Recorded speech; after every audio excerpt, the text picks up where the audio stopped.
So welcome back friends, how you all? I hope you all well at this time. Guys, आज का video होने वाला है एक नए एनएफओ के ऊपर। रिसेंटली बजाज अलियांस ने अपना एक नया एनएफओ मार्केट में लॉन्च किया है, जिसमें अगर हम डिमांड्स एंड पोटेंशियल्स की बात करें तो आई थिंक इस एनएफओ के अंदर पोटेंशियल एंड डिमांड काफ़ी अच्छा खासा हो सकता है हर उस आदमी के लिए जो थोड़ा सा लॉन्ग टर्म के हिसाब से इन्वेस्टमेंट करने का प्लानिंग इस टाइम पे कर रहे हैं।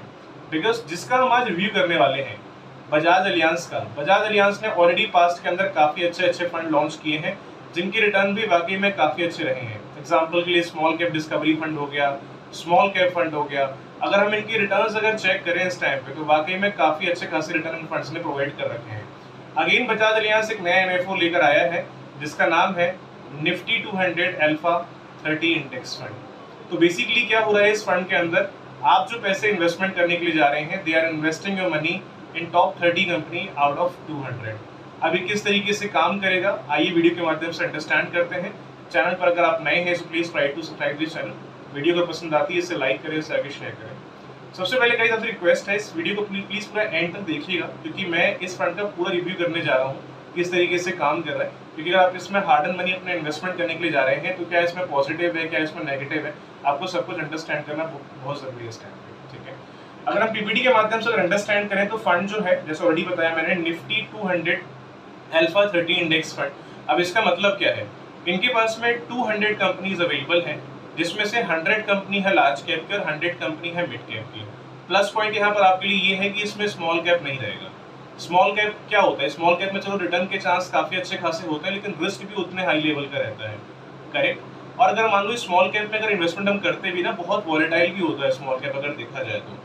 और आज के डेट में अगर आप इन्वेस्टमेंट थोड़ा सा लॉन्ग टर्म के हिसाब से कर रहे हैं, थोड़ा सा आपको रिटर्न बढ़िया चाहिए मार्केट से, तो स्मॉल कैप ऑप्शन बेटर है। लेकिन मेरा रिकमेंडेशन है कि अगर आप बहुत हाई रिस्क अगर नहीं ले सकते हैं, जो हम डिस्कशन कर रहे हैं यहाँ भी रिस्क होने वाला है वेरी हाई, ठीक है, लेकिन स्मॉल कैप में थोड़ा रिस्क और हाई होता है, उसमें छोटी छोटी कंपनीज होती हैं। और मिड कैप के अंदर और लार्ज कैप के अंदर फिर भी कंपनी काफी बड़ी बड़ी होती है। लार्ज कैप में काफी बड़ी कंपनीज है और मिड कैप के अंदर भी काफी बड़ी कंपनी होती है एज कम्पेरेटिवली स्मॉल कैप के मुकाबले में। तो इनमें से अगर कोई स्टॉक परफॉर्म अगर नहीं करते हैं कुछ टाइम पीरियड के लिए तो बड़ी बड़ी कंपनी अपने आप को रिकवर कहीं कर लेती है एज कम्पेरेटिवली छोटी कंपनीज के मुकाबले में। तो जहां तक मुझे लगता है स्मॉल कैप यहाँ पे नहीं है, तो एक अच्छा फैक्टर इन्होंने अब यहाँ डिसाइड कर रखा है।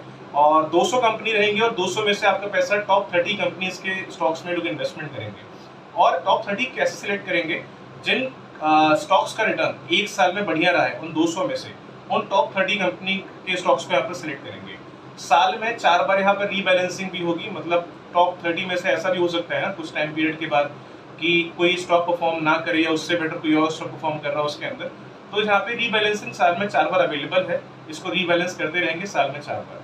ठीक है, जो स्टॉक बढ़िया परफॉर्मेंस देगा उसको इसमें रखेंगे, जो मान लो थोड़ा रिटर्न डाउन दे रहा है उसको वहां से बाहर निकालेंगे। क्लियर है? तो ओके, तो अभी जो ये नया फंड आया है ये बजाज अलियांस के साथ में आया हुआ है। तो बजाज अलियांस का ये जो प्रोडक्ट है ये यूलिप प्लान के साथ में अभी एक नया एनएफओ आया हुआ है। तो मैं प्लान के ऊपर डिस्कशन नहीं करूंगा बिकॉज यूलिप में और म्यूचुअल फंड में क्या डिफरेंस होता है। हम म्यूचुअल फंड अगर करते हैं तो अपना पैसा में एक फंड में इन्वेस्टमेंट कर रहे हैं, बट यूलिप के अंदर क्या होता है कि हम अपना पैसा प्लान्स में लगाते हैं और उस प्लान के अंदर मल्टीपल फंड्स मिल जाते हैं, राइट। तो प्लान मल्टीपल है इनके पास में। अगर मैं प्लान्स वीडियो बनाऊंगा तो वीडियो आई थिंक आधे घंटे से ऊपर की हो जाएगी, जो कि आप भी शायद नहीं चाहते हैं कि ऐसा हो। तो थोड़ा सा हम इस वीडियो को शॉर्ट रखते हैं। जो भी आपके एडवाइजर है जिनसे आप ये प्लान डिस्कशन कर रहे हैं, आपकी रिक्वायरमेंट क्या है उन्हें बताइए कि आपको रिटायरमेंट के हिसाब से करना है, चाइल्ड के हिसाब से करना है, ग्रोथ के हिसाब से करना है, तो आपके प्रोफाइल के हिसाब से they can recommend you best plan. ठीक है, तो मैं आपको सिर्फ फंड की बातें करने वाला हूँ इस वीडियो के अंदर। अपार्ट फ्रॉम दिस अगर हम तो सेक्टर की बात करें, किस किस सेक्टर में पैसा आपका आज के डेट में इन्वेस्ट कर रहे हैं, तो फिलहाल आईटी का रेशियो उन्होंने ऑलमोस्ट जीरो कर दिया है। ठीक है, थोड़ा सा रेशियो हल्का सा बढ़ा हुआ है आईटी का, लेकिन ऑलमोस्ट आप जीरो मान के चल सकते हैं क्योंकि आईटी सेक्टर परफॉर्म नहीं कर रहा है। और इस फंड के अंदर मेजरली ये हो रहा है कि जो सेक्टर परफॉर्म करेंगे पैसा वहीं रखा जाएगा, जो नहीं करेंगे उसको वहां से बाहर निकाल दिया जाएगा। ठीक है, तो आज अगर हम कैपिटल गुड्स की बात करें, यहाँ पर रेशियो रखा है 24.49%, फाइनेंस सर्विस में रखा है 17.30%, हेल्थ केयर में 10.36 के आसपास है, ऑटो एंड ऑटो कंपोनेंट्स के अंदर 9.81 के समथिंग है, ऑयल एंड गैस में 7.34 के समथिंग है। तो इस टाइप से मल्टीपल स्टॉक्स हैं। और ऐसा नहीं कैपिटल गुड्स के अंदर जिंदगी भर 24% ही रहेगा। कल के डेट में अगर मान लो इसके मुकाबले कोई और सेक्टर बढ़िया परफॉर्मेंस देता है तो कैपिटल गुड्स को रिड्यूस भी कर दिया जाएगा और उस टाइम पे जो बेस्ट सेक्टर्स हैं उसमें आपका पैसा इंक्रीज भी कर दिया जाएगा। क्लियर है? तो ये आपके एक प्लस पॉइंट है कि ऐसा कोई बाउंडेशन नहीं है कि कैपिटल गुड्स में हमको 20% रखना ही रखना है। ठीक है। अगर आईटी परफॉर्म करना अगेन शुरू करता है प्रॉपर तरीके से, तो हो सकता है कि आईटी के अंदर रेशो और बढ़ा दिया जाए और कैपिटल गुड्स या वो सेक्टर जो परफॉर्म नहीं कर रहे हैं उसका रेशो घटा दिया जाए। तो ये आपके लिए प्लस पॉइंट है गाइस, ठीक है। कंपनीज की बात करें तो एग्जांपल के लिए इसमें आरईसी लिमिटेड है, पावर फाइनेंस कॉर्पोरेशन लिमिटेड है, ट्रेंट लिमिटेड है, भारत हैवी इलेक्ट्रिकल्स लिमिटेड है, भारत इलेक्ट्रॉनिक्स लिमिटेड अवेलेबल है। मतलब कंपनी बड़ी बड़ी है, obviously large cap mid cap में अगर पैसा लगा रहे हैं तो कंपनी अच्छी होंगी इसके अंदर, ठीक है। और मेन चीज है कि टॉप 30 में लगा रहे हैं तो टॉप 30 200 में से जो बढ़िया 30 कंपनी उनमें लगाया जा रहा है, तो आई थिंक ग्रोथ का चांस और जो कंपनी के ऑप्शन है वो आपको बढ़िया देखने में आपको मिलेंगे, ठीक है। दूसरी चीज गाइस, अगर हम इस फंड में अगर इन्वेस्टमेंट करने जा रहे हैं तो रिस्क कितना रहेगा? रिस्क यहाँ पे रहेगा वेरी है। तो इन्वेस्टमेंट करने के पहले आप इतना अंडरस्टैंड जरूर करना है कि आप जो फंड परचेज कर रहे हैं, देखिए आज के मार्केट में अगर इन्वेस्टमेंट आप कर रहे हैं तो मार्केट में रिटर्न अच्छे हैं, इसलिए लोग मार्केट में इन्वेस्टमेंट करते हैं। लोग एफडीआरडीज में इन्वेस्टमेंट क्यों नहीं करते हैं? क्योंकि उन सब में रिटर्न ही नहीं है आज के डेट में। 5%, 7%, 6% रिटर्न से कुछ होने वाला नहीं है ना, इन्फ्लेशन तो बीट होगा नहीं।